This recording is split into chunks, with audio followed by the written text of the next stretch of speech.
వైజాగ్లో త్వరలో మెట్రో కూత వినిపించబోతుందా? విజయవాడలో మెట్రో పరుగులు కనిపించబోతున్నాయా? కూటమి సర్కార్ చేస్తున్న ప్రయత్నాలు ఫలించాయా అంటే అవుననే సమాధానం వస్తుంది.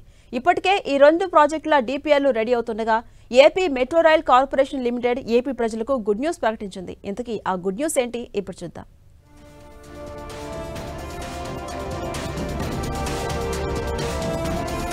విజయవాడ, విశాఖలో మెట్రో కూత వినిపించే రోజులు సమీపిస్తున్నాయి. ఈ రెండు నగరాల్లో త్వరలోనే మెట్రో పరుగులు తీయబోతోంది. రెండు నగరాల్లో మెట్రో ప్రాజెక్టుల కోసం AP metro rail corporation limited విశ్వ ప్రయత్నాలు చేస్తోంది. ఆ ప్రయత్నాలు ఫలిస్తున్నాయంటూ కీలక ప్రకటన చేసింది. ఈ రెండు నగరాల్లో మెట్రో రైల్ ప్రాజెక్టులకు రుణాలిచ్చేందుకు విదేశీ బ్యాంకులు ముందుకొస్తున్నట్టు తెలిపింది.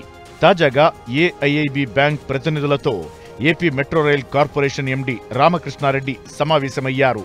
ఇందులో కేఎఫ్డబ్ల్యూ, AFD, ADB, NDB, AIIB, JICA లాంటి ప్రపంచ బ్యాంకులు మెట్రో ప్రాజెక్టుల కోసం రుణాలిచ్చేందుకు ఆసక్తి చూపిస్తున్నాయని ఆయన తెలిపారు.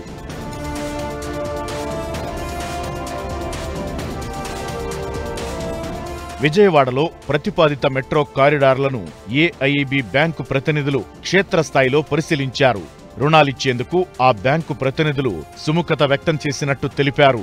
AP metro rail corporation MD విజయవాడతో పాటు విశాఖలో నిర్మించే రెండు మెట్రో ప్రాజెక్టుల కోసం 12,000 కోట్లు అవసరమవుతాయని అంచనా వేశారు.